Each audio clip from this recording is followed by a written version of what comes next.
Então, vamos ver agora a regra de 3. Sei que esse é um conteúdo que estava sendo muito esperado por vocês, para vocês poderem aprender, poderem usar. Eu disse que se você não entendeu até hoje como usar a regra de 3, você vai entender agora. Pode ficar tranquilo. Vou trazer bastante exemplos, gente, mas não tem dificuldade em regra de 3, não tem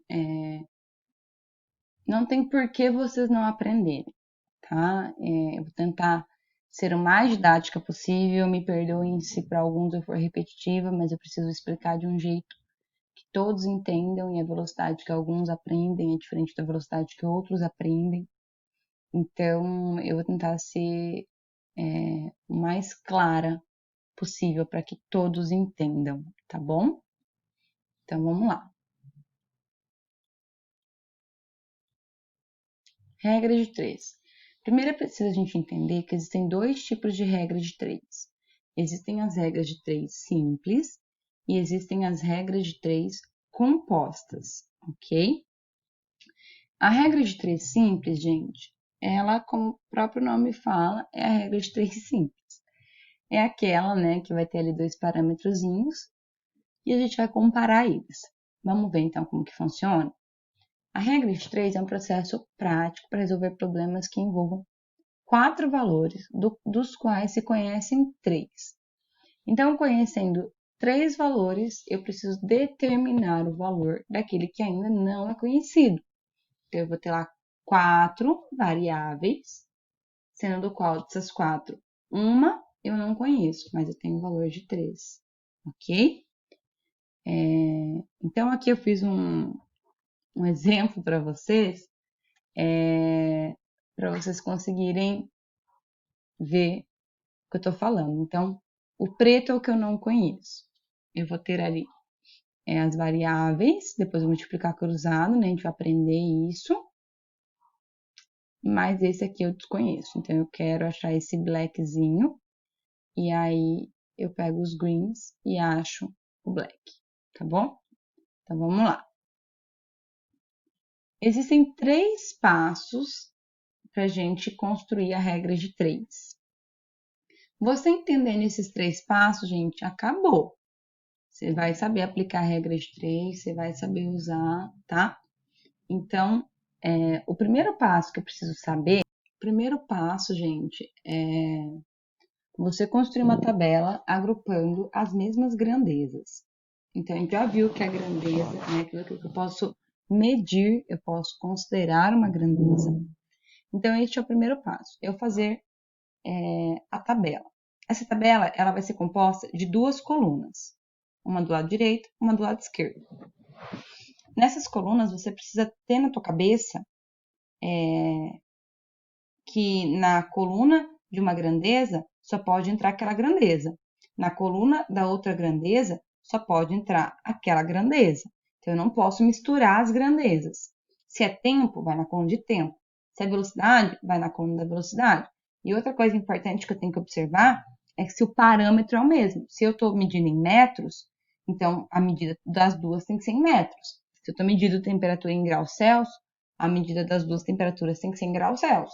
Não adianta eu colocar temperatura, eu coloco em Kelvin, em Celsius, e eu coloco medidas em centímetros e metros. Não, tem que ser a mesma grandeza.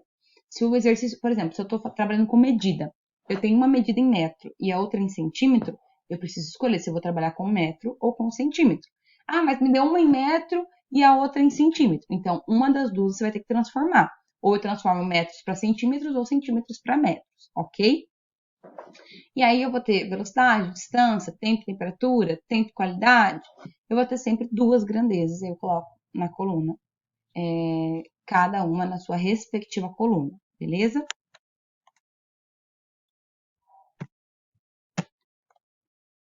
Identifique se as grandezas são diretamente ou inversamente proporcionais.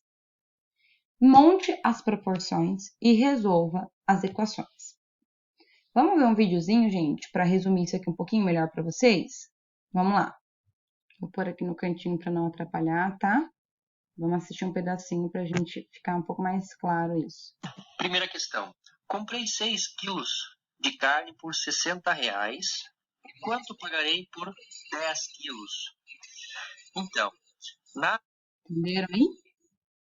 Então vamos lá.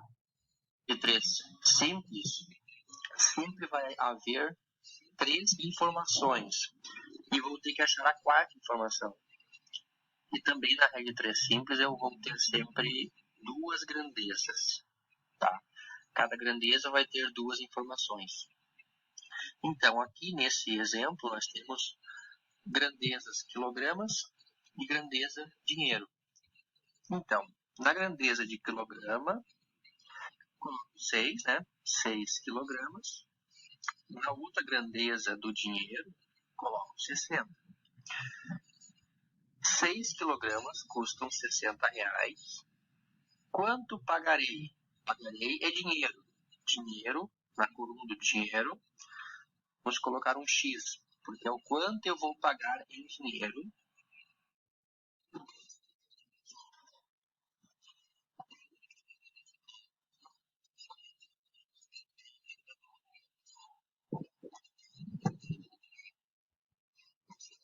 Eu falei.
Vamos só ver o primeiro, tá, gente? As voltas dará em Não 30 vamos assistir minutos. esse segundo aqui, não, tá? Então, vamos voltar lá para nossa tela de slide. Então, gente, nesse exemplo deu para perceber essas 3 regras que eu falei, né? A primeira coisa que tem que fazer, então, é fazer as 2 colunas, ele tinha lá de dinheiro e a de quilo, agrupar cada uma embaixo de cada uma, identificar, né, se é inversamente ou diretamente proporcional, e aí montar as proporções e resolver as equações, que aí a gente vai multiplicar cruzado ou usar aquele macetinho que ele explicou no vídeo, tá? Mas aí a gente vai começar a resolver exercício agora e vai ficar um pouco mais claro para vocês como fazer a aplicação das regras de multiplicar cruzado, né? Você viu que ele falou que primeiro a gente tem que começar pela diagonal que não tem o x, multiplicando, e aí eu divido pelo outro número que sobrou, tá? Esse é um macete muito bom para usar e a gente vai aplicar nos exercícios. Vamos lá.